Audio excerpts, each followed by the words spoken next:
j'ai été attentive, j'avais préparé des questions, mais là, quand même, dans la conversation, j'aimerais comprendre, enfin saisir avec vous ce que vous appelez un langage dégradé. Je trouve la formule très intéressante parce qu'elle pourrait laisser supposer qu'il y aurait un bon langage. Et ça, je n'en suis pas absolument certaine. Tout à fait. En revanche, c'est tout d'abord, peut-être vous, vous pensez qu'il y en a un, et auquel cas on peut en parler, et plutôt quel usage faire du langage. Mhm. Donc, il y a ce terme sur lequel j'aimerais beaucoup vous entendre, de langage dégradé, et puis euh, les concepts stabilisés. C'est peut-être une notion sociologique, je trouve très intéressant. La notion de concept stabilisé ou non stabilisé. Et quid de la haine dans ce cadre-là? Quid de la haine dans son rapport au langage et dans son rapport au langage détérioré, au concept stabilisé ou non stabilisé? C'est un peu large, mais je vous laisse y répondre comme ça vous inspire. Non, mais c'est passionnant. Moi, j'aborde ça avec beaucoup d'humilité, hein. J'ai pas évoqué Lacan, j'ai pas osé, j'ai beaucoup écouté. Et effectivement sur la question du langage, mais là je ne suis pas assez solide. Donc voilà, là aussi c'est une question de langage. Il faut savoir dire, mais ça c'est Wittgenstein qui l'avait dit lors de sa soutenance de thèse, hein, il faut savoir dire quand on ne sait pas, hein. Là j'avoue que c'est un terrain, mais Lacan est passionnant parce que le mythe du sujet est justement très fort aujourd'hui, notamment avec, on voit la sociologie qui est très contestée, très menacée, entre guillemets, hein, c'est un langage corporatiste par les neurosciences. Les économètres, les économistes, un certain nombre de collègues sont convaincu qu'on peut trouver dans cette intériorité organisée qui est le cerveau une forme de justification a priori de l'acte, donc c'est extrêmement dangereux. Mais c'est des enjeux majeurs, hein, financiers majeurs. Hein. C'est-à-dire qu'aujourd'hui, vous faites du neurodroit, de la neurosociologie, vous avez énormément de budget aux États-Unis. Hein. Vous savez, dans la prédictibilité que nous, on avait combattu à l'origine en sociologie, quitte à s'affronter à un certain nombre de disciplines telles que la philosophie ou la psychologie de l'époque, hein, de la fin du 19e, cette prédictibilité, on pensait qu'elle était totalement, ça y est, que le terrain, la conquête était gagnée. On avait bien fait comprendre que on devait saisir le social par le social et par ces dynamiques propres qui sont irréductibles à toute forme de modélisation. Et non, le combat est pas gagné, et voire est à réengager en fait, parce que c'est une forme de fascination. Bon, ça c'est un premier point. Sur le langage détérioré, moi je le tiens de philosophes, en particulier de quelqu'un qui s'appelle Cornelius Castoriadis, qui est un philosophe. Alors lui un petit peu oublié aussi, moi qui m'a beaucoup marqué complètement dans bon voilà, que j'ai découvert complètement par hasard, et qui expliquait que, à partir de travaux d'historiens sur l'époque grecque, qu'en fait tous les empires grecs et romains commencent à s'effondrer quand le langage politique se détériore, c'est-à-dire qu'il ne veut plus rien dire et que la haine l'emporte sur la rationalité. Alors pas une rationalité qui est une rationalité totale, hein. Il n'y a pas effectivement de bon langage, mais à un moment donné où il y ait un espace de discussion, un espace de logique interne à la discussion, en fait. Hein. Un Qu'on espace s'entende, logique interne à ouais, la discussion. ouais, C'est vraiment une ouais. boussole. Qu'on s'entende un peu et qu'on se respecte un peu sur les arguments.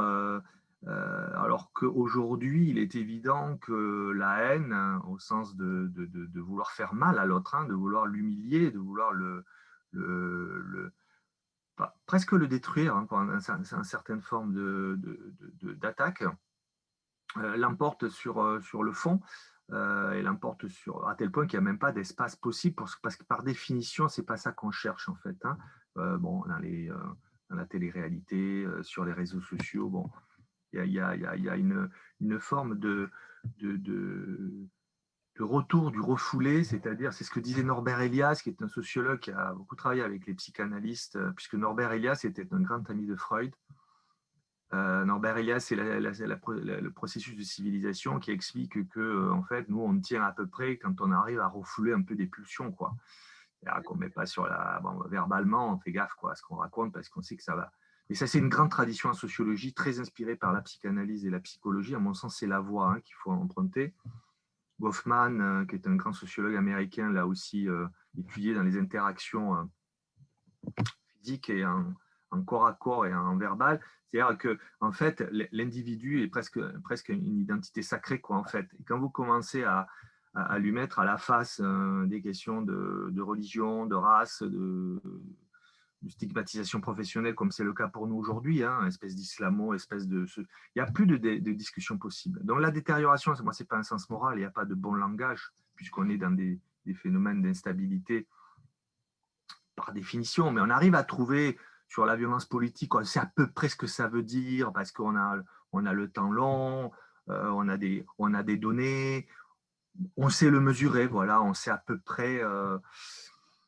Là, on est passé dans des choses totalement désorganisées. Alors encore, quand la détérioration n'est qu'un abus de langage ou un mésusage du langage, comme c'est le cas pour les fake news, à mon sens, où on est plus dans de la mésinformation que de la désinformation. Les gens ne savent pas, on n'est pas tous scientifiques, on n'est pas tous professionnels, on ne sait pas tous…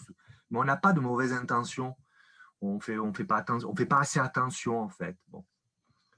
Le problème, c'est qu'on est passé à quelque chose qui est un mésusage haineux. C'est-à-dire vraiment, on veut faire mal, quoi. On veut faire mal sans objectif précis. Sans objectif précis, voire, et ça c'est un lien avec votre colloque, voire en réactivant des vieilles haines. Bon, par exemple, nous, sur les réseaux sociaux, il est évident que les choses les plus organisées, sur l'islamophobie, c'est des groupes d'extrême droite. Des groupes d'extrême droite qui vont aller chercher à la fois de l'ancien et du nouveau, qui sont quand même des communautés. Du coup, nous, on ne parle pas de haine en ligne, on parle de communauté de haine, en fait. C'est-à-dire que la haine en ligne, les mésusages, le clash, celui qui va commenter une image ou s'insurger pour l'éviction d'un candidat Koh Lanta, n'a pas véritablement de projet politique. Il a une forme de pulsion haineuse qui n'est pas encadrée par l'interaction, en fait, comme on est direct là, dans l'instantanéité, donc clash. Ça, c'est pas très grave, on va dire, parce que c'est dans une culture adolescente. À la limite, ça peut avoir des vertus, paradoxalement. Ça peut être drôle, il peut y avoir des formes d'humour dans la haine, pour des tas de raisons. Le problème, c'est quand c'est organisé, en fait, et quand ça participe de quelque chose qui est d'une haine organisée, et qui est une haine, et c'est en particulier le suprémacisme ou l'extrême droite, qui est quand même sur des choses beaucoup plus politiques.